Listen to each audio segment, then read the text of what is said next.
एक नित्य है।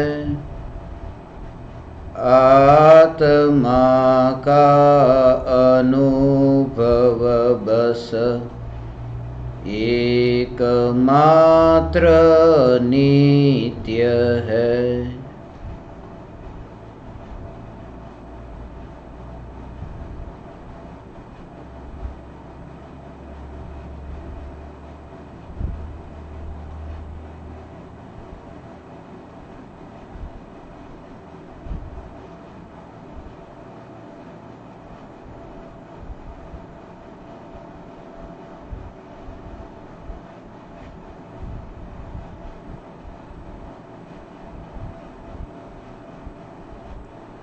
चैतन्य स्वभावी भगवान आत्मा अनादि अनंत शुद्ध चैतन्य मात्र है। ज्ञान मात्र है।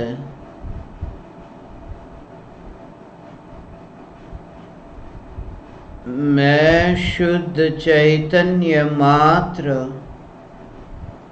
ज्ञान मात्र, भगवान आत्मा हूँ। प्रति समय यह जागृति बनी रहे, इस जागृति का नाम धर्म है। देह की प्रत्येक क्रिया के काल में और विकल्पों के बहते प्रवाह के काल में ज्ञानी को प्रति समय यह जागृति रहती है।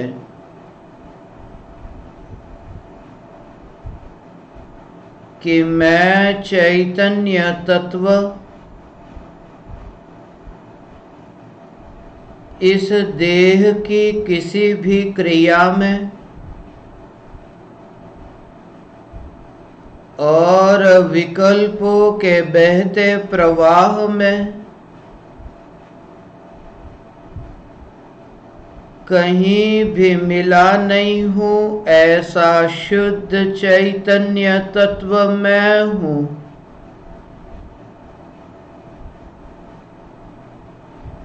प्रति समय स्वयं की शुद्ध चैतन्य सत्ता का बोध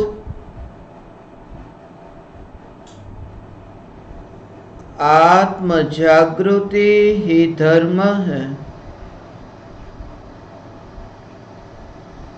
चैतन्य तत्व की स्वसंवेदन प्रत्यक्ष निर्विकल्प अनुभूति होते ही देह होने पर भी देहातीत दशा प्रकट होती है। इतना ही नहीं, विकल्प होने पर भी विकल्पातीत दशा प्रकट होती है। चैतन्य तत्व की निर्विकल्प अनुभूति होते ही आत्मा में अतीन्द्रिय आनंद का सागर उछलता है।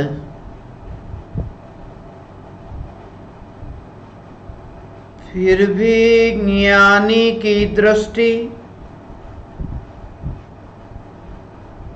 उस अतीन्द्रिय आनंद के सागर की ओर भी नहीं जाती जिस अतीन्द्रिय आनंद के सागर का अभी अभी जन्म हुआ है और दृष्टि चैतन्य तत्व पर ही टिकी रहती है।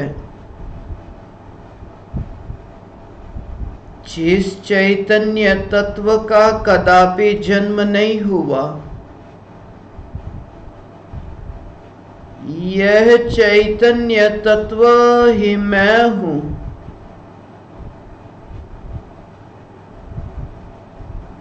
चैतन्य तत्व की निर्विकल्प अनुभूति होते ही ज्ञान दीपक प्रज्वलित होता है। ज्ञान दीपक प्रज्वलित होते ही ऐसी यथार्थ प्रतीति होती है कि मैं त्रिकाल प्रज्वलित ज्ञान दीपक हूँ।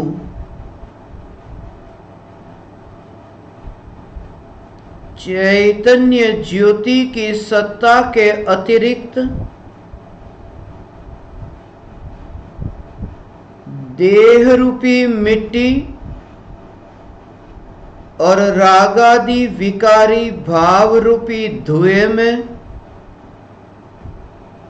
कहीं भी फैला नहीं हूं।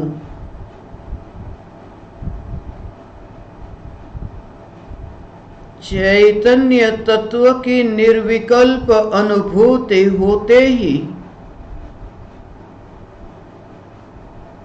ज्ञानी स्वयं को राख की दीवार का पड़ोसी मानता है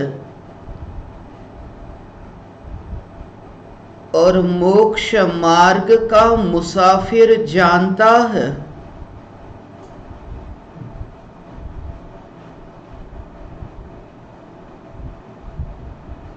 ज्ञानी यह मानते हैं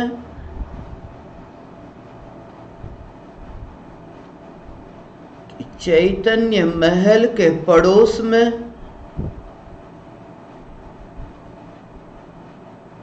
अनंत राख की दीवार का निर्माण हुआ।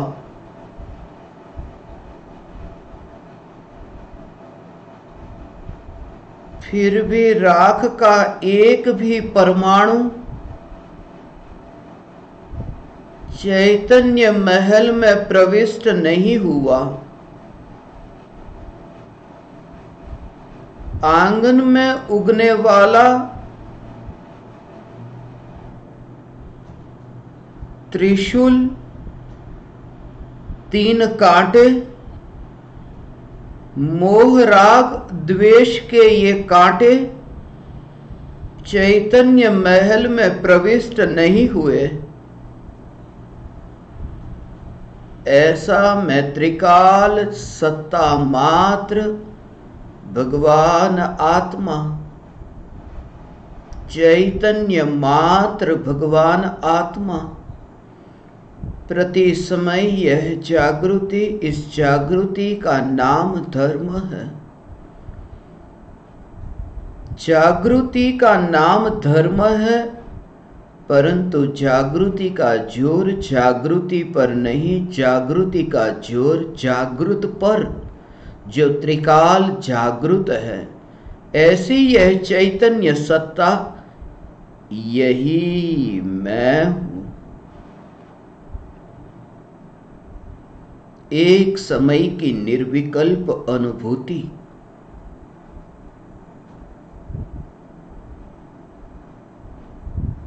बंधन होने पर भी बंधन से पार, ऐसी चैतन्य सत्ता की निर्विकल्प अनुभूति। एक समय की निर्विकल्प अनुभूति कि अनंत काल का दुख, अनंत काल का अनंत दुख चैतन्य स्वरूप में कहीं मिला ही नहीं है। ऐसी अनुभूति, दुख यदि स्वरूप में मिला होता तो अनुभूति आनंद की कैसे होती। इस सत्य का रहस्योद्घाटन होता है तब जब एक समय की निर्विकल्प अनुभूति होती है। अनंत सिद्ध परमात्मा श्रद्धा में स्थापित होते हैं।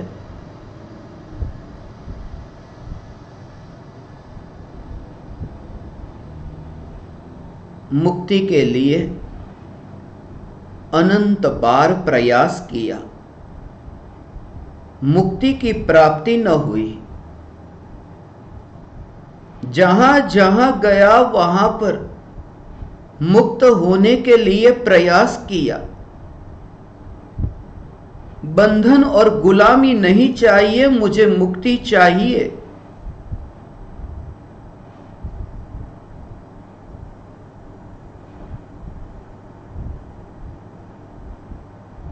परंतु मुक्ति की प्राप्ति कैसे हो, यह सत्य स्वरूप समझा नहीं, पहचाना नहीं।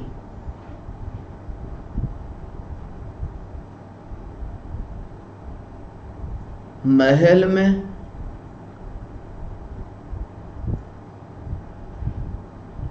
चैतन्य महल में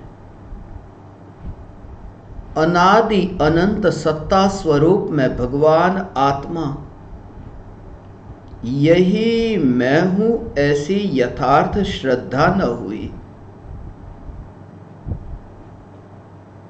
बार बार तत्व विचार, मैं चैतन्य सत्ता मात्र भगवान आत्मा, मैं चैतन्य सत्ता मात्र भगवान आत्मा।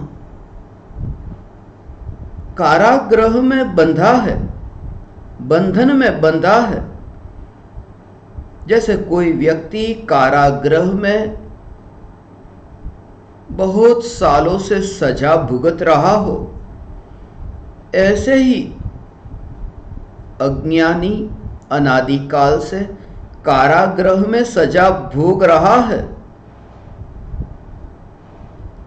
वहां 5 दरवाजे हैं। पहले दरवाजे को खोला, जैसे ही पहले दरवाजे को बाहर की ओर खोला और पाया कि कहीं जाने का रास्ता ही नहीं, मुक्त होने का मार्ग ही नहीं, वहां तो दीवार है। जब दूसरा दरवाजा खोला, जैसे ही बाहर खोला और देखा कि वहां पर भी दीवार है। तीसरा दरवाजा भी बाहर खोला और पाया कि दीवार है। चौथा दरवाजा भी खोला और पाया कि वहां दीवार है। 4 दरवाजे खोले और 4 दरवाजे को खोलने के बाद 5वां दरवाजा खोलने गया, परंतु वह दरवाजा खुला नहीं। इस कैदी ने यही मान लिया कि मुक्त होने का कोई उपाय नहीं। और वो जो 5वां दरवाजा था, उस दरवाजे के बाहर कोई दीवार न थी। फिर इस व्यक्ति ने वो 5वां दरवाजा क्यों नहीं खोला, क्यों नहीं खोल सका? यही कारण, क्योंकि 4 दरवाजे जो खोले थे बाहर की ओर खोले थे, और 5वां जो दरवाजा वो भीतर की ओर खुलता है, जहां दीवार नहीं, जहां मार्ग है मुक्त होने का। 4 गति का जो परिभ्रमण है, जहां बंधन ही बंधन है, जो द्वार बाहर की ओर खुलते हैं, और एक ही द्वार, मोक्ष का द्वार, जहां दीवार नहीं है वहां द्वार है। और वह द्वार की यह विशेषता कि वह द्वार भीतर की ओर खुलता है। यही मुक्ति का मार्ग है कि उपयोग भीतर में स्वरूप में स्थित हो। यही मुक्ति का मार्ग है। यही इस बंधन से, अनादिकाल के इस कारागृह से छूटने का उपाय है। बहुत बार चाहा मुक्ति को, मुक्त होना चाहा, मगर कहीं ना कहीं अटक गया, मोह के वशीभूत होकर अटक गया। तोते की कहानी सुनी। धर्मशाला में पिंजड़े में तोता बंद है, मुक्त होना चाहता है, मगर पिंजड़ा बंद है, कैसे मुक्त हो? और जब कोई व्यक्ति पिंजरे का जो दरवाजा है उस दरवाजे को खोले तब मुक्त हो सकता है तोता। मगर जिस समय वह दरवाजे को खोलता है उस समय पिंजरे में थोड़ा खाना पीना पिंजरे में डालता है और तोता खाने पीने में इतना मस्त हो जाता है कि खाना पीना पूरा हो कि तब तक तो पिंजरे का दरवाजा बंद हो जाता है। मुक्त होकर के आकाश में विचरण कर सकता था। खाने और पीने की लालसा कि द्वार खुला फिर भी मुक्त न हो सका। अज्ञानी की दशा ऐसी ही है। लगे कि वो तोता कितना मूर्ख है कि द्वार खुला और खुले द्वार का उसने सदुपयोग न किया। अज्ञानी की स्थिति उससे भी बदतर है, इसलिए क्योंकि वहां द्वार जो खुला था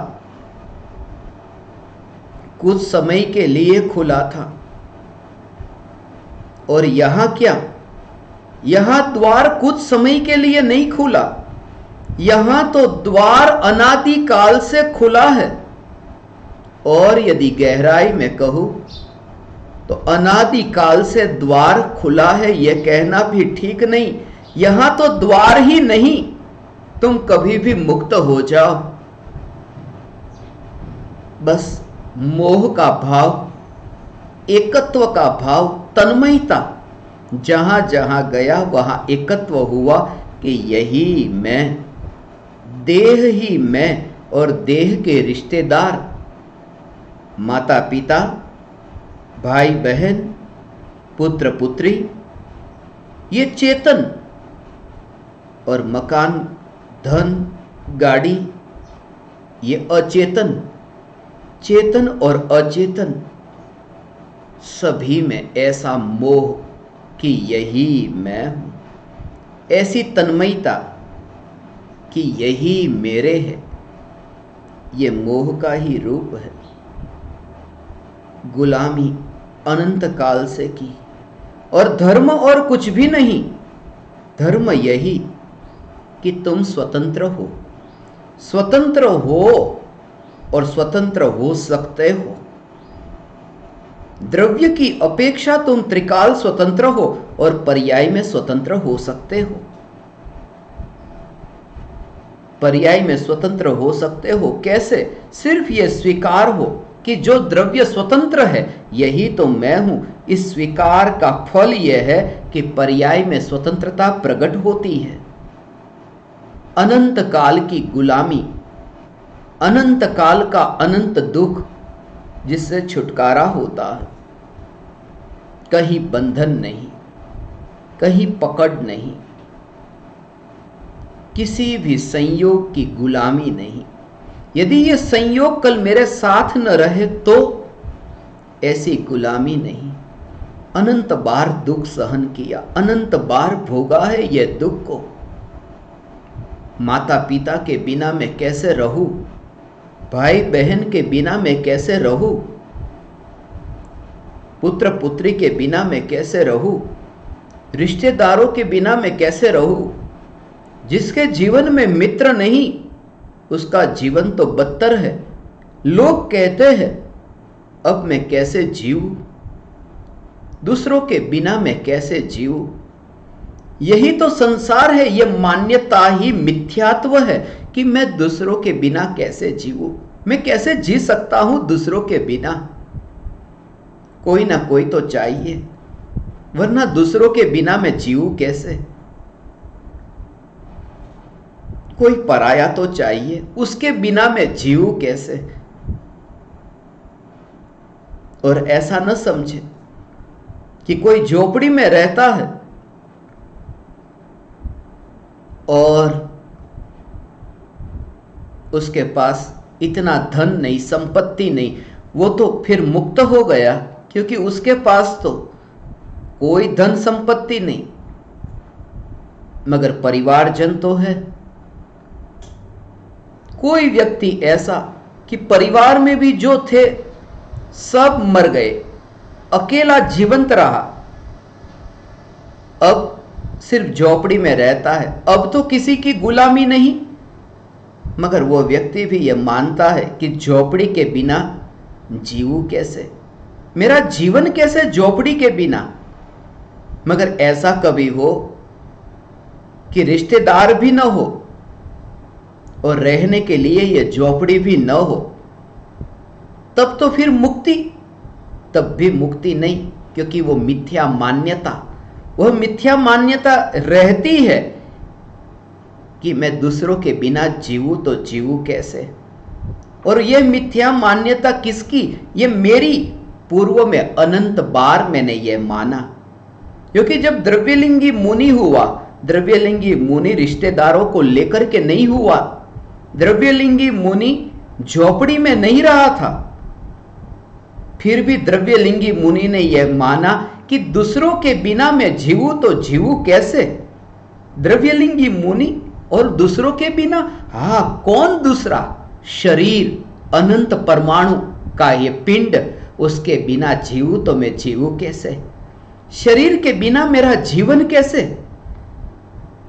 और ज्ञानी की यही मान्यता कि देह के कारण मेरा जीवन नहीं, शरीर से मेरा जीवन नहीं, चैतन्य प्राण से मेरा जीवन, मेरा जीवन चैतन्य प्राण से, मिट्टी से मेरा जीवन नहीं, राग के परमाणु से मेरा जीवन नहीं।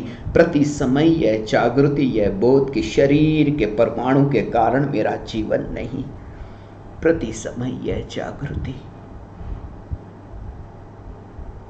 दूसरों के कारण मैं जीवंत नहीं। यहां जो चैतन्य की सत्ता का अनादि अनंत जो सत्ता स्वरूप, बस यही कि ये स्वयं के कारण, कोई पराया उसके लिए कारणभूत नहीं, उसके बिना जीऊं तो जीऊं कैसे। इस भव में ये शरीर है, इस शरीर के बिना मैं कैसे जीऊं। और इस शरीर का तो वियोग हुआ, नई पड़ोसन मिली, फिर वह मानता है कि अब इस शरीर के बिना कैसे जीऊं। अनंत बार यही अपराध कि पराये के बिना मैं जीऊं तो जीऊं कैसे। मुझे कोई साथ चाहिए, कोई साथी मिले, और वह साथी की खोज में ही कि कोई ना कोई तो साथी मिले।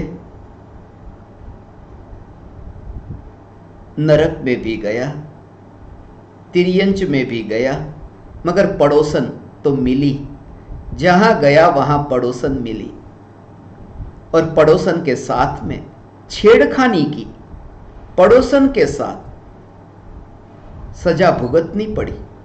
यह अनंत अनंत दुख की सजा, यह अनंत बंधन की सजा, यह अनंत गुलामी। यह गुलामी क्या है?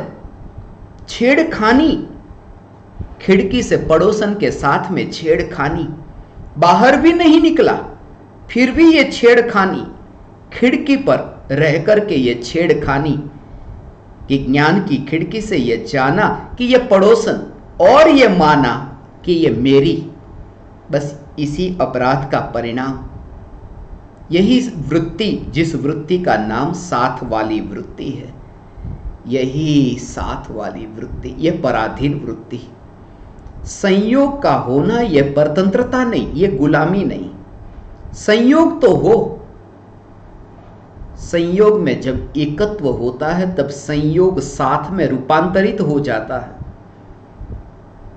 जगत में संयोग तड़पाते नहीं, दुख के कारण नहीं, मगर जब संयोग साथ होता है कि ये मेरे साथी है, जग में ये सब मेरे साथी, और ज्ञानी की यह दृष्टि कि कोई मेरे साथी नहीं, संयोग है, प्रति समय है जागृति। ये देह का संयोग है, और संयोग का वियोग हो तो फिर इतनी तड़प न होगी, क्योंकि पहले से ही यह माना है कि यह संयोग है और संयोग का वियोग हो, ठीक है, स्वाभाविक है। मगर साथ वाली वृत्ति कि यही मैं हूं, ये तो मेरे है, वहां अधिकार जमाया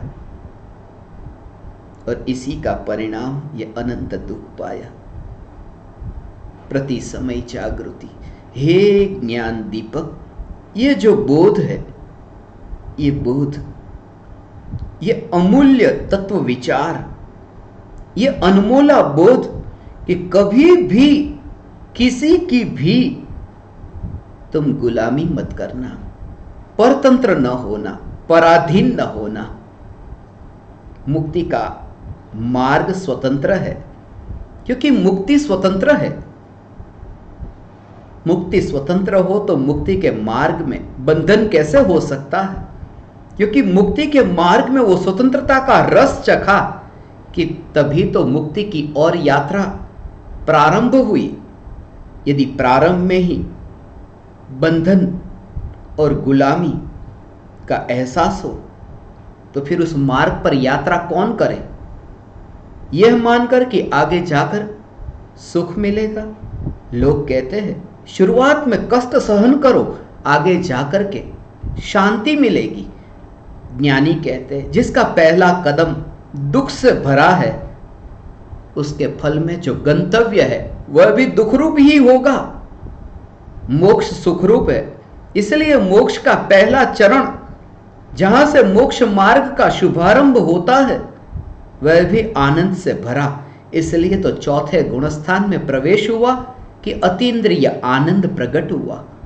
मार्ग के प्रारंभ में ही आनंद, यही सबूत है कि आगे जाकर पूर्णता की प्राप्ति में पूर्ण आनंद, अव्याबाद सुख आनंद भवन में विचरण होगा। क्योंकि यहां उसकी एक झलक जो देख ली, एक समय के लिए पार हुआ देह से। ऐसी ये चैतन्य तत्व की निर्विकल्प अनुभूति, भगवान आत्मा की अनुभूति, ये मुक्ति का मार्ग, ये स्वतंत्रता का मार्ग। यहां बंधन नहीं, ऐसी ये स्वतंत्रता, स्वतंत्रता, स्वतंत्रता।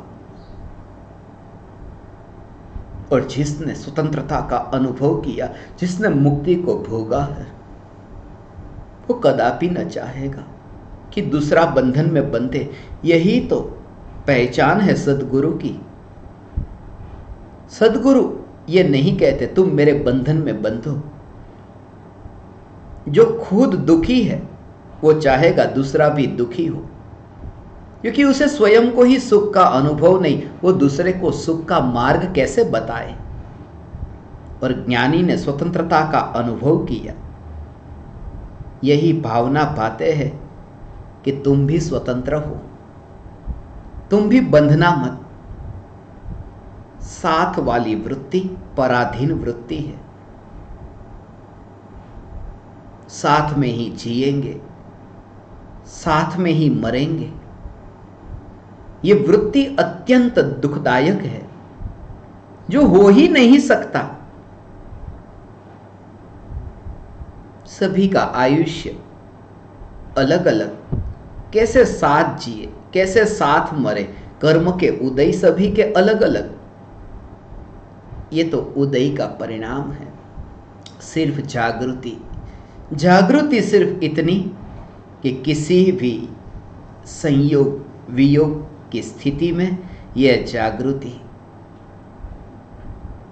कि जो संयोग हो रहा है वह स्वरूप में मिला नहीं, और वियोग हो रहा है वो स्वरूप में से कुछ गया नहीं। ऐसा चैतन्य स्वरूप यही मैं हूं, यही तुम हो। आनंद से भरो, आनंद से भरो। तुम्हें कभी किसी की गुलामी नहीं। एक पल के लिए भी तुम ये विचार तो करो कि मैं स्वतंत्र, मगर मैं का जो भाव है उसमें शरीर न लेना। मैं में चैतन्य सत्ता, चैतन्य सत्ता, यह मैं। और जिस सत्ता का जन्म नहीं, मृत्यु नहीं, फिर क्या साथ में जन्म लेंगे, साथ में जिए, साथ में मरे, साथ में ही बस मर जाएंगे। जीवन भर का साथ रहा तो साथ में मरेंगे। ज्ञानी कहते हैं साथ होता ही नहीं है, ज्ञानी कहते हैं मृत्यु होती ही नहीं है। फिर कहाँ साथ और कहाँ साथ में मरना। यहाँ तो मैं चैतन्य सत्ता मात्र, तुम चैतन्य सत्ता मात्र। प्रति समय यह जागृति, यह जागृति परम धर्म है। साथ वाली वृत्ति पराधीन वृत्ति है, परतंत्रता है। फिर भी तुम चाहो कि ना साथ में ही जीना है, साथ में ही मरना है। शरीर से तो जन्म मरण हुए हैं ना, होंगे, क्योंकि साथ चाहिए। इस वृत्ति का ही तो परिणाम है। जन्म में साथ, कितने का साथ चाहिए? मृत्यु में साथ, कितने का साथ चाहिए? मृत्यु में तो चलो एक साथ में आत्महत्या कर ली, आयुष्य पूरा हुआ, मर गए, मगर अगले भव में जन्म ले, जन्म में भी साथी चाहिए। एक मां के दो जुड़वा बेटे, मिल गया साथीदार, उसमें भी सच्चे साथीदार नहीं, आगे पीछे है। एक बेटा कुछ मिनट कुछ सेकंड पहले और दूसरा कुछ मिनट कुछ सेकंड बाद में, उसमें भी अंतर है, साथ में तो नहीं। फिर भी चाहिए कि नहीं, साथ में। कुत्ते के रूप में जन्म होगा, एक साथ में कुत्ते के पिल्ले, इतने 8-8, 10-10 साथ चाहिए था। जन्म में साथ चाहिए था, ज्यादा का साथ चाहिए था, और ज्यादा चाहिए। सांप बनेगा, हजारों एक साथ। ऐसे भी सांप है कि जहां जन्म में उसे साथ मिला, और ज्यादा साथ चाहिए। निगोद में जन्म मरण हो, वहां तो समय का भी अंतर नहीं, एक ही समय में एक साथ अनंत जीव एक साथ जन्म लेते हैं, अनंत जीव एक साथ मरते हैं। यह जो साथ वाली भावना है कि साथ चाहिए, कोई ना कोई तो मेरे साथ रहे, और ज्ञानी का यही बोध है कि साथ वाली वृत्ति ही संसार है। और चैतन्य तत्व, जिस चैतन्य तत्व में कोई परद्रव्य कभी प्रविष्ट ही नहीं हो सकता, ऐसी ये चैतन्य सत्ता, जिस शरीर में ऐसी एकता बुद्धि कि ये शरीर के परमाणु मैं हूं, ऐसी जो ये एकता बुद्धि के शरीर के परमाणु, ये शरीर के परमाणु भी में मैं नहीं, तो फिर ये शरीर के परमाणु भी जब मेरे साथी नहीं, तो और जग में और साथी कौन? प्रति समय भेद विज्ञान, प्रति समय भेद विज्ञान। भले ही साथ में है,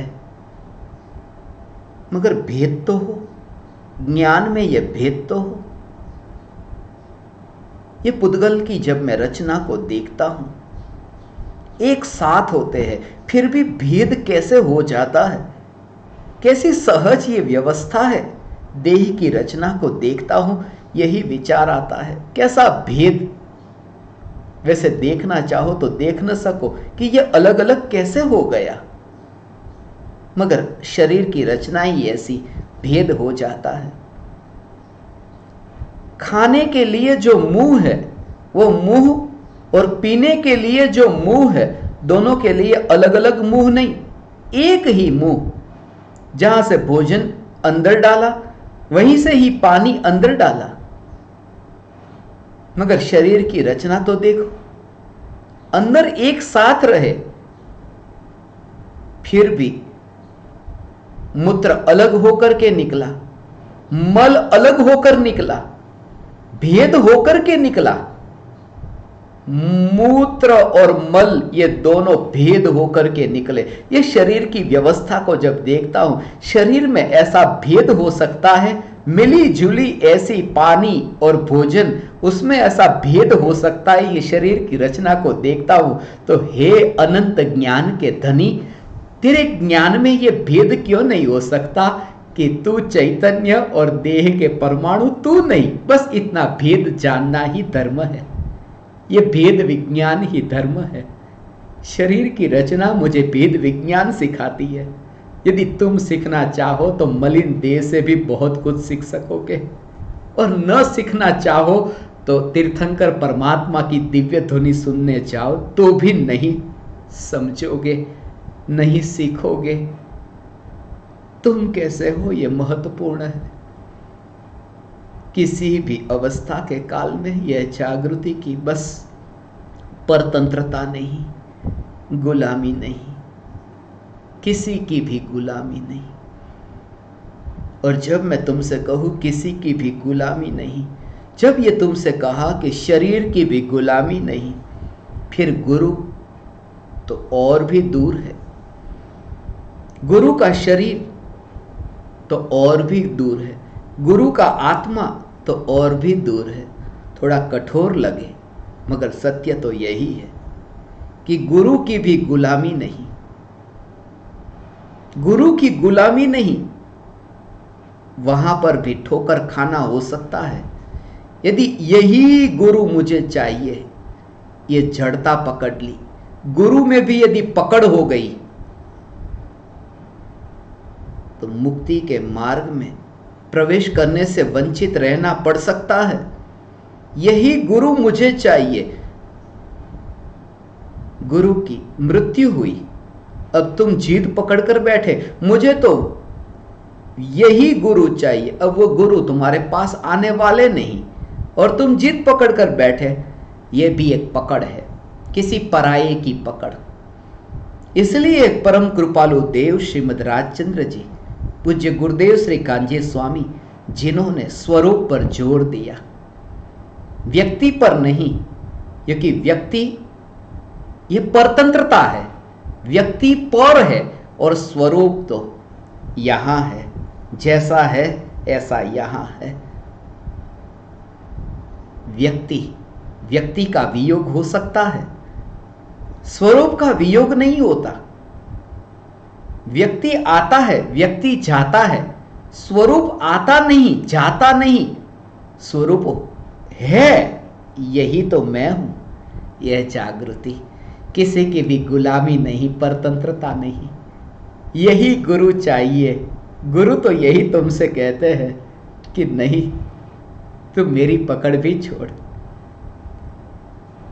मेरे चरणों को छोड़ तू। फिर तूने वो पकड़ बना ली। मैंने तुझे कहा कि मिट्टी का रस छोड़, तूने तेरी मिट्टी की ओर अब ध्यान न दिया, और यहां मेरी पड़ोसन इस मिट्टी की ओर ध्यान दे रहा है। फिर तू भटका, फिर तू अटका, फिर तू पाने से वंचित रहा। अब इस भव में नहीं, ये मौका व्यर्थ न गवाओ। अंदर में तुम ऐसा दृढ़ संकल्प तो करो कि इस भव को मैं व्यर्थ न गवाऊंगा। स्वरूप पर जोर, ऐसा स्वरूप, ऐसा स्वरूप। इसलिए परम कृपालु देव ही स्वरूप की पुकार कर सकते हैं। इसलिए तो पूज्य गुरुदेव श्री स्वरूप की पुकार कर सकते हैं। इसलिए स्वरूप में कोई भेद नहीं, गुरु की भी पकड़ नहीं। यही गुरु मुझे चाहिए, ऐसी पकड़ नहीं। गुरु की बात तो दूर, भगवान की भी पकड़ नहीं। तीर्थंकर परमात्मा हो, उनकी भी पकड़ नहीं कि यही उनकी भी पकड़ नहीं। महावीर भगवान की दिव्य ध्वनि सुनते थे, उनमें से कुछ लोगों ने ऐसी पकड़ रख ली होती कि महावीर भगवान की वाणी सुनकर के ही हम सत्य को समझेंगे। अब महावीर भगवान का तो निर्वाण हुआ, महावीर भगवान यदि समझाए तो ही हम समझेंगे। अब महावीर भगवान का तो मोक्ष हुआ, अब महावीर भगवान यहां दोबारा आएंगे नहीं, गए सो गए। अब यहां इस लोक में, यहां मध्य लोक में ये उपदेश देने आएंगे नहीं। और इसने तो जीत पकड़ ली कि महावीर भगवान यदि सत्य को समझाए तो ही मैं समझूंगा। इसका मतलब यह हुआ कि अनंत काल तक मैं भटकूंगा, भटकने को तैयार हूं। महावीर भगवान कभी आएंगे नहीं और मैं कभी समझूंगा नहीं। ये जीद पकड़ ली। व्यक्ति की पकड़ ना हो, स्वरूप पर जोर हो। और तीर्थंकर परमात्मा की बात से भी और आगे सिद्ध परमात्मा की भी पकड़ नहीं, जो मुक्त हुए अनंत सिद्ध परमात्मा विराजमान है सिद्धशिला पर। यह पकड़ नहीं। महावीर भगवान वर्तमान में सिद्ध परमात्मा है, पावापुरी से निर्वाण हुआ। अब इसने जीत पकड़ ली कि मुझे तो सिद्धशिला पर महावीर भगवान के पास में ही, महावीर भगवान के पास में ही, पास क्या, महावीर भगवान के अंदर ही, जिस प्रदेश पर महावीर भगवान, उसी आकाश के प्रदेश पर मैं सिद्ध परमात्मा होकर विराजमान हो। तो फिर भटको, क्योंकि पंचम काल में इस भूमि से अब मुक्ति नहीं, पावापुरी से मोक्ष होगा नहीं। पकड़ नहीं। कोई भी भूमि, कहीं पर भी, भरत क्षेत्र हो, ऐरावत क्षेत्र हो, विदेह क्षेत्र हो, क्षेत्र की रुचि नहीं, मिट्टी की रुचि नहीं। जब देह की मिट्टी की ही रुचि नहीं तो भारत की मिट्टी और विदेह की मिट्टी, इसमें कौन अटकेगा? देह की मिट्टी में ही रुचि छूटी, फिर विदेह की मिट्टी की पकड़ कैसे हो सकती है? देह हो या विदेह हो, मिट्टी की पकड़ न हो, पर की पकड़ न हो, पर की गुलामी न हो कि यही मुझे चाहिए, इसके बिना मैं जीऊं तो जीऊं कैसे? कोई भी सिद्ध परमात्मा की भी, सिद्ध परमात्मा तक ये कह दिया कि सिद्ध परमात्मा की भी पकड़ नहीं। लोक के अग्रभाग पर, किसी भी भाग पर मैं रहने को तैयार हूं, किसी भी भाग पर मैं रहने को तैयार हूं, कोई पकड़ नहीं। ऐसी दशा सिद्धशिला पर, क्योंकि मैं सिद्धशिला पर विराजमान होऊंगा, मैं सिद्धशिला पर विराजमान होऊंगा, यह तो विकल्प ही नहीं होता। कैसे? क्योंकि चैतन्य सत्ता मैं सिद्धशिला पर नहीं, मैं स्वरूप में ही। क्योंकि जब निर्विकल्प अनुभूति होती है, उस निर्विकल्प अनुभूति में लोक के अग्रभाग पर विराजमान, ऐसी अनुभूति नहीं होती कि लोक के अग्रभाग में विराजमान हुआ, ऐसी अनुभूति नहीं।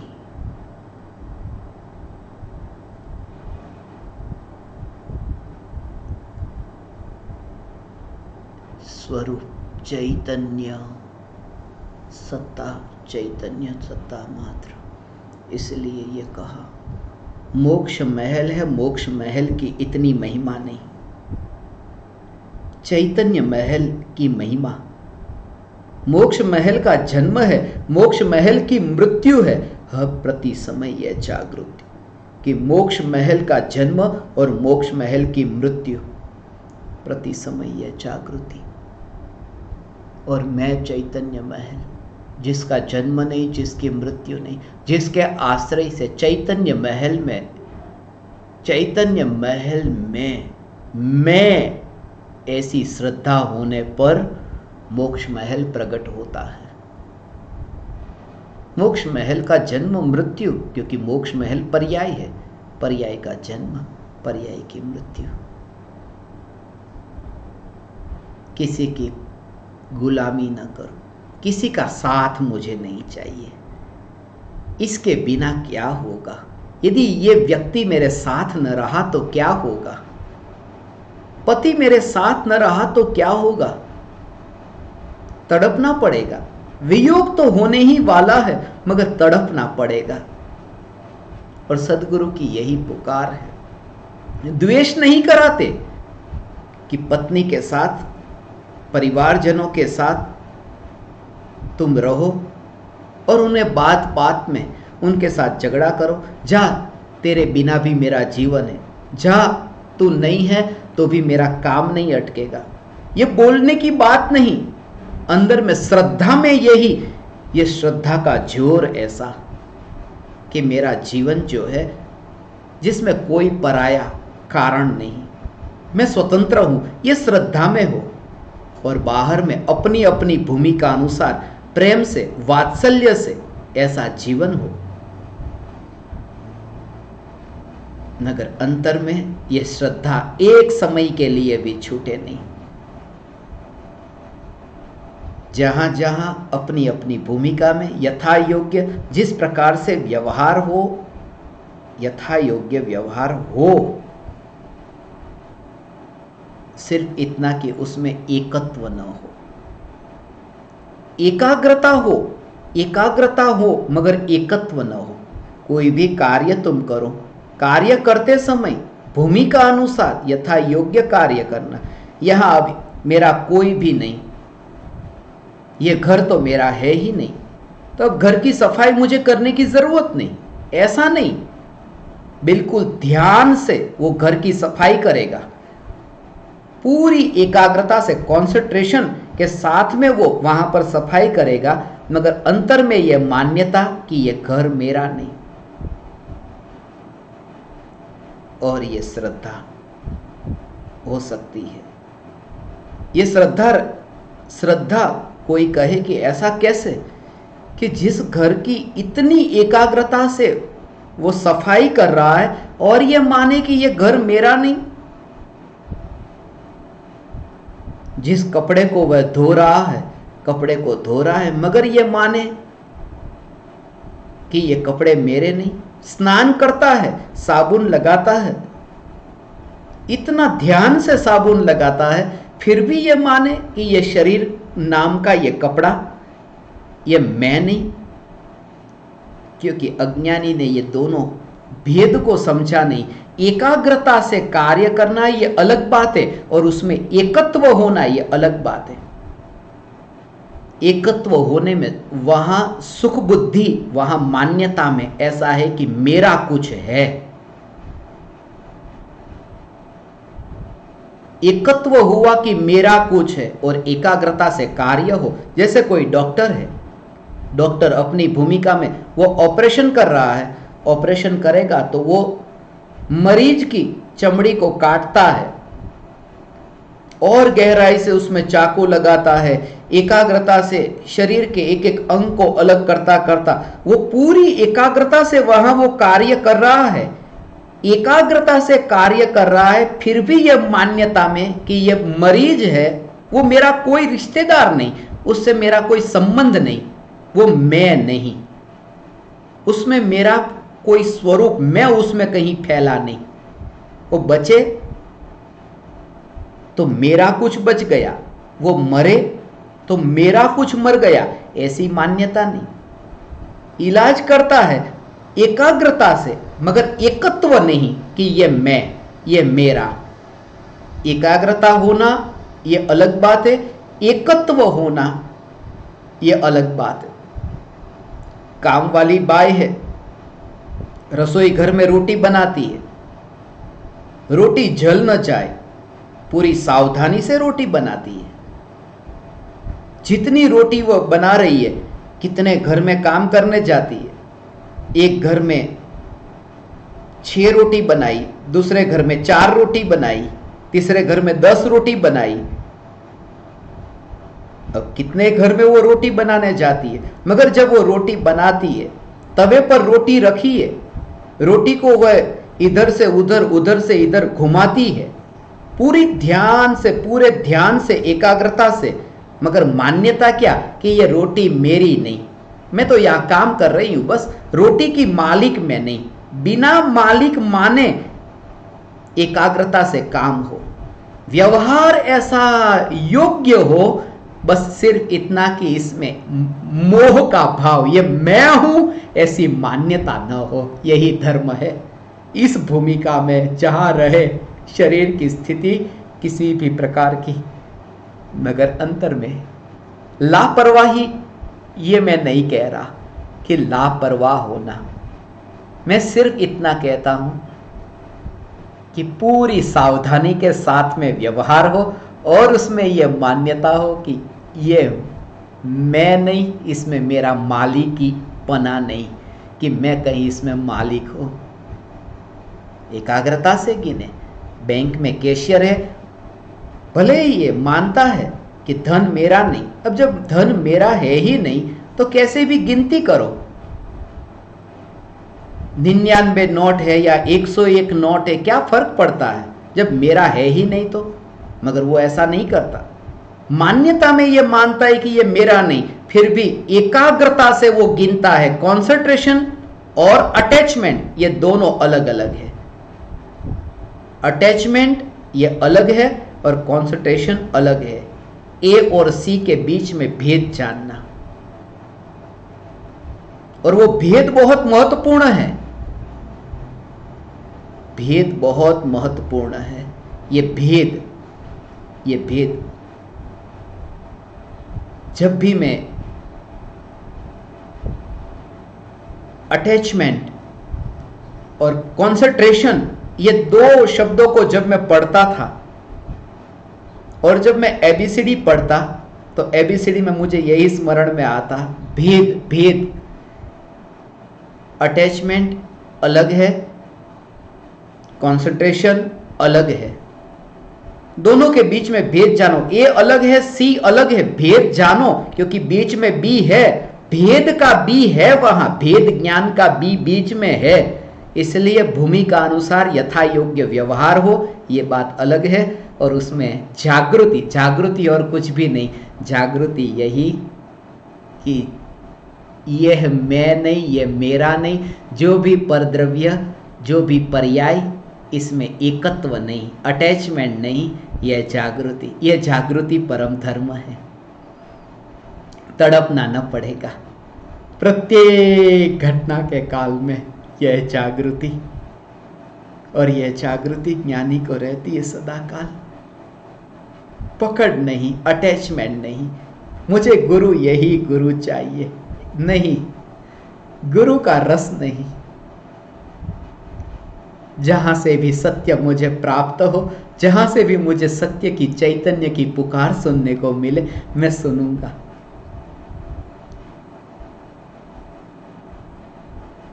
रुचि व्यक्ति की नहीं है, रुचि चैतन्य की है। यह जोर, चैतन्य का जोर कहां से प्राप्त हो रहा है ये नहीं, क्या प्राप्त हो रहा है ये महत्वपूर्ण है।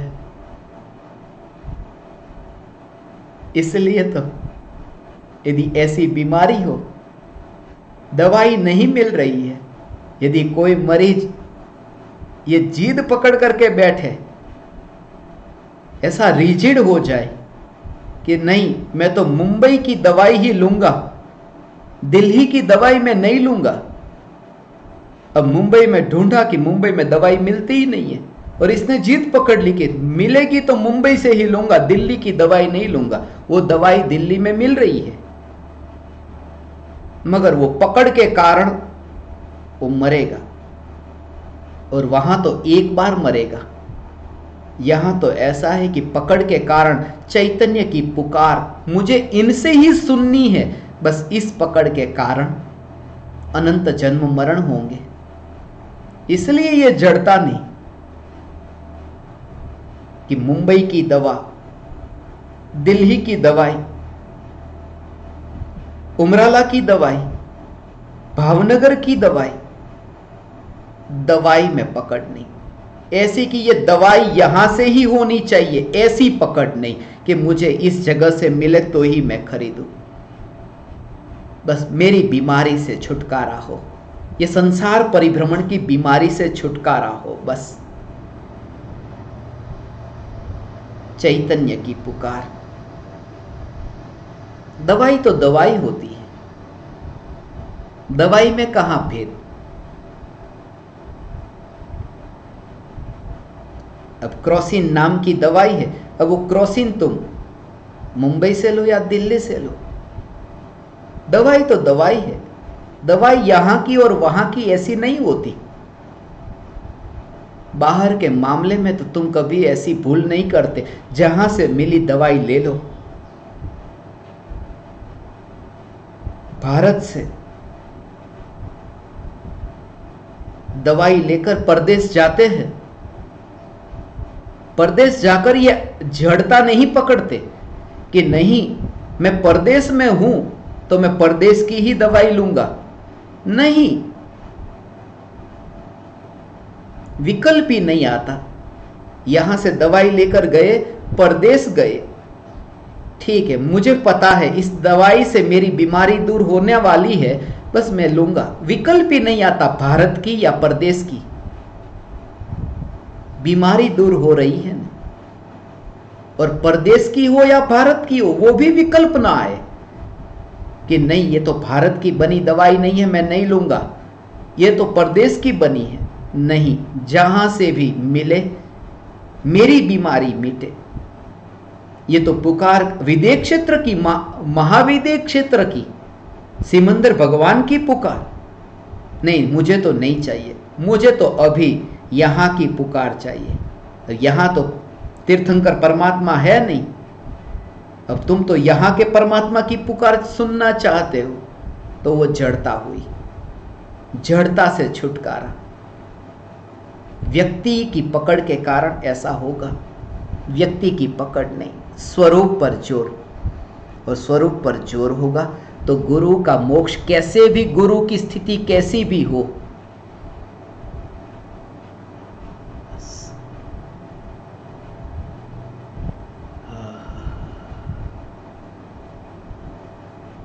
मुझे किसी के साथ की जरूरत नहीं है। इसलिए किसी के साथ की जरूरत नहीं है क्योंकि साथ वाली वृत्ति ही तो पराधीन वृत्ति है। एक व्यक्ति के पास ज्ञान है, एक के पास धन है। ज्ञान है, वो जानता है, मगर उसके पास धन नहीं है।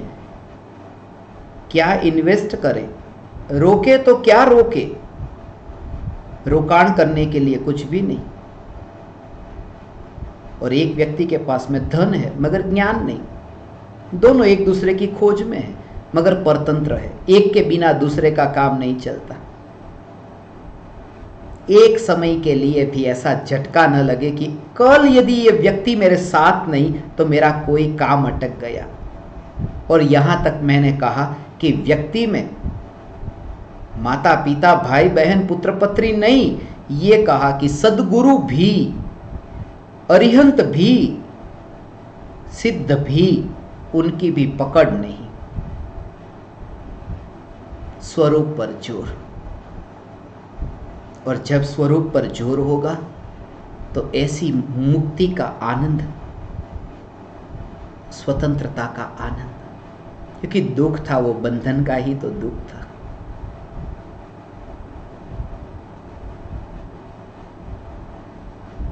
अनंत बार जन्म मरण हुए, एक बार नहीं, मगर सब इसके बिना जीवो कैसे। साथी तो चाहिए, साथी के बिना मेरा जीवन कैसे। और दूसरों की मृत्यु होगी, मानो पिताजी की मृत्यु हुई तो दुख होगा, मां की मृत्यु हुई दुख होगा।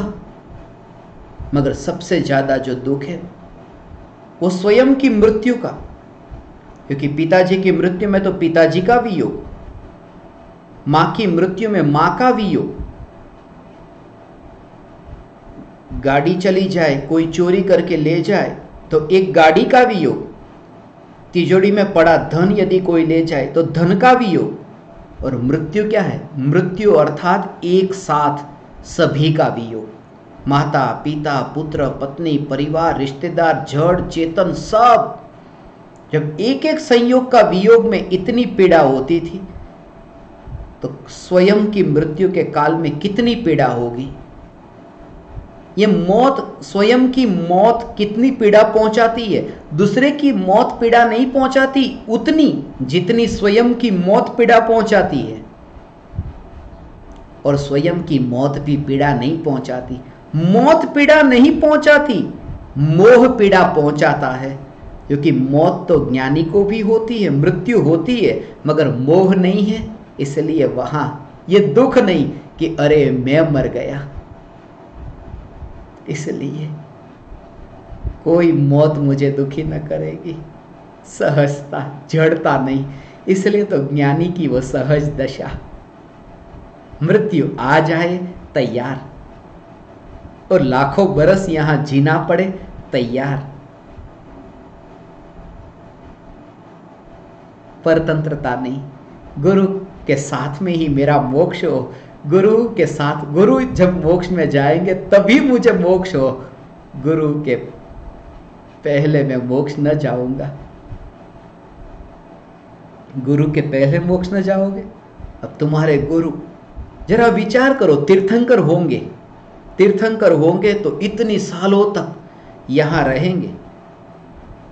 अब तुम चाहते हो कि नहीं, उनके मोक्ष होने से पहले मैं मोक्ष ही नहीं जाऊंगा। इसका मतलब यह कि वो तो तीर्थंकर होकर यहां उपदेश देंगे और तुम मोक्ष जाना चाहते नहीं। माने जब तक वे मोक्ष में न जाएंगे तुमने तो यह ठान ली कि मैं तो भटकूंगा ही भटकूंगा।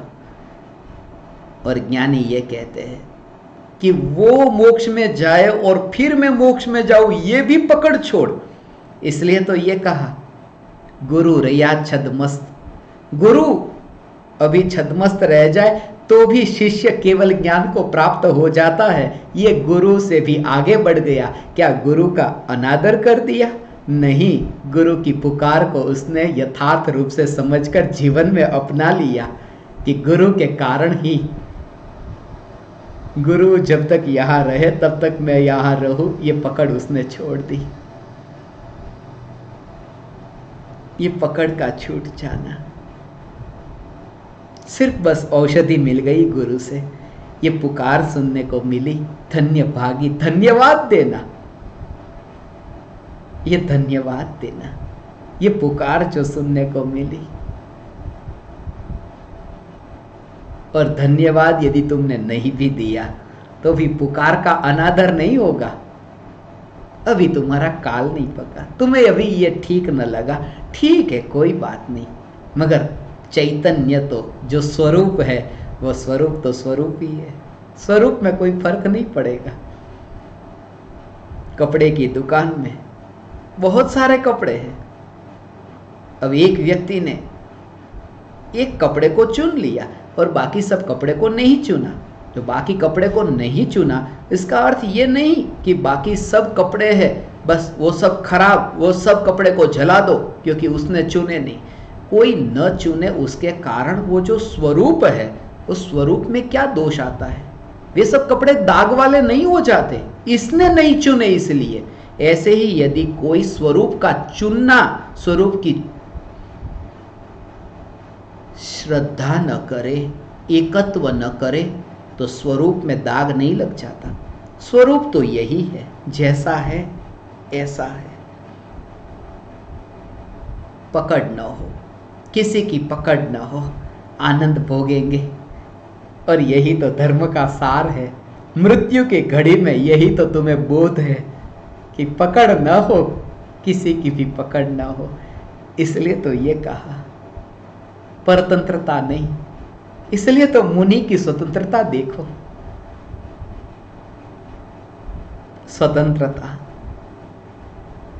नाई मिलेगा या नहीं मिलेगा?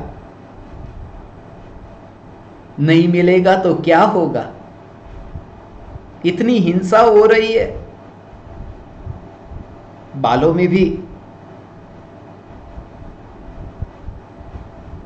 कीड़े हो जाए, ऐसी भी नौबत आए। अब नाई मिलता नहीं है, क्या करे? अब नाई की गुलामी, ये परतंत्रता। इसलिए मुनिराज नाई से बाल नहीं कटवाते, मुंडन नहीं करवाते, हाथों से ही कैश लॉज। ये स्वतंत्रता मुनिराज की। जहां देखो तुम्हें वह स्वतंत्रता का दर्शन हो, ऐसी दशा। गुलामी नहीं, परतंत्रता नहीं, किसी पर अधीन होने की जरूरत नहीं। इसलिए तो मुनिराज की उस दशा का जब स्मरण होता है, यही भाव आता है कि कैसी मुनिराज की दशा। मुनिराज ऐसे दान न दिया, धन संपत्ति गाड़ी बंगले का दान न दिया, त्याग। क्योंकि दान में तो जरूरत पड़े किसी पराये की, कोई लेने वाला तो चाहिए, मैं किसे दूं दान? तो कोई और पराये की जरूरत पड़ेगी, कोई लेने वाला नहीं मिल रहा है। दान देना हो तो पराये की जरूरत पड़े, दान देना हो तो देने के लिए कुछ चाहिए। तो 100 रुपये का दान देना हो तो 100 रुपये अपनी जेब में है या नहीं, और 100 रुपये जेब में है तो 100 रुपये लेने वाला है कि नहीं, दान में ये करना पड़ सकता है। त्याग में स्वतंत्रता है, दान में परतंत्रता है। त्याग ऐसा स्वतंत्र है कि देना है, त्याग करना है, तो त्याग करने के लिए क्या करें, किसको दूं? नहीं, त्याग माने बस घर अब मैं किसको दूं, ऐसा करके बैठते नहीं, सीधे घर से निकल गए, मुनि हो गए। ये त्याग में स्वतंत्रता है। लेने वाला कौन, उसकी गुलामी नहीं करनी पड़ती। और दान में तो ऐसा है कि 100 रुपये हो तो 100 रुपये का दान दे सके। त्याग में ऐसा नहीं है। त्याग में तो जो नहीं है उसका भी त्याग कर सकते हैं। सारे जगत के वैभव का मैं अब त्याग करता हूं, जो नहीं है अपने पास उसका भी त्याग किया जा सकता है। ऐसी स्वतंत्रता। दान में तो परतंत्रता है कि धन तो चाहिए वरना दान कैसे दूं। त्याग तो ऐसा स्वतंत्र है, किसी पराये की जरूरत नहीं पड़ती। ऐसी स्वतंत्रता, यह स्वतंत्रता किसी भी अवस्था के काल में एक समय के लिए भी परतंत्रता नहीं। इसलिए जब गुरु ये कहे कि इंद्रियों की आवश्यकता नहीं, धर्म के लिए, आत्मा की अनुभूति के लिए, तुम निराश मत होना। अरे आंख से अब आत्मा नहीं दिखेगा, कान से अब आत्मा का अनुभव न होगा, तुम्हें आनंद हो, धन्य भागी हूं। इंद्रियों की गुलामी न करनी पड़ेगी, क्योंकि जिसकी अनुभूति में अब उसकी जरूरत ही नहीं, क्योंकि वो अनुभूति में बीच में आती ही नहीं, तो देह की गुलामी न करनी पड़ेगी। सदा काल ये विचार, किसी भी अवस्था के काल में यह जागृति। सबका साथ चाहिए, साथ साथ साथ साथ साथ साथ से 7-8 स्मरण में आया। 7-8, अब 7-8 से 78 रुपये स्मरण में आए। जब मुंबई गया 78 रुपये जेब में थे। 18 रात तक चर्च गेट फुटपाथ पर सोता था। पास में ही रात्रि में लोग वहां पेशाब भी करते थे, छींटे उड़ रहे थे। रात्रि के समय जहां लेटा फुटपाथ पर, मूत्र के छींटे मुंह पर उड़ रहे थे। ऐसी गंदी जगह वो चर्च गेट का फुटपाथ, चर्च गेट ऐसा। और ऐसा भी समय आया कि चर्च गेट के पास दिन के समय घूमते घूमते वहां ताजमहल होटल को देखा। माता पिताजी को, बापूजी को लेके गया, उस होटल में ठहरे। वो भी एक समय आया, चर्च गेट के फुटपाथ पर भी रहे और ताजमहल में भी रहे। मगर यही जागृति कि दोनों स्थिति में बंधन नहीं, स्वतंत्रता, ये भी स्वीकार, ये भी स्वीकार। किसके बल पर? चर्च गेट और ताजमहल के बल पर नहीं। चर्च गेट और ताजमहल के बल पर नहीं। चर्च गेट और ताजमहल सीटी के बल पर नहीं, सीटी के बल पर। सीटी चर्च गेट ताजमहल नहीं, सीटी चैतन्य तत्व के बल पर मैं कहीं पर भी रहने को तैयार हूं। ऐसी स्थिति, उस स्थिति का प्रकट होना कि यदि बाजार में जाकर के यदि मजदूरी में करता था और 153 देश में विमान में उड़े, मगर स्वीकार चैतन्य चैतन्य चैतन्य, यह जागृति प्रति समय बनी रहे। इस जागृति का नाम ही धर्म है। प्रति समय परतंत्रता नहीं। एक व्यक्ति अभी है और कल नहीं, तो भी स्वतंत्रता। बस ये बोध, ये बोध, ये बोध स्वरूप की अंतर्मुख यात्रा के लिए उपयोगी हो सके। ये बोध, चैतन्य का बोध, ये स्वरूप का बोध, जिसमें कोई भेद नहीं, इसमें कोई भेद नहीं। जैसे दवाई, भारत की, अमेरिका की दवाई, ऐसा भेद नहीं, दवाई तो दवाई, वह ऐसी ही है जैसे आत्मा में कोई भेद नहीं। आत्मा तो आत्मा होता है। सिर्फ हाँ इतना देख लेना, एक्सपायरी डेट कैसी है वो देख लेना, एक्सपायरी डेट दवाई में देख लेना, और वो भी बाहर की दवाई में एक्सपायरी डेट देखना। इसलिए एक्सपायरी डेट उस औषधि की देखनी पड़ती है जिसकी मृत्यु है, जो एक्सपायर्ड होने वाला है। शरीर एक्सपायर्ड हो सकता है, इसलिए शरीर की औषधि की एक्सपायरी डेट देख लेना। आत्मा एक्सपायर्ड नहीं होता, इसलिए आत्मा की जो चैतन्य की पुकार की औषधि है उसकी एक्सपायरी डेट भी मत देखना, वो तो सदा काल एक यही है, यही है, यही है। चैतन्य चैतन्य चैतन्य।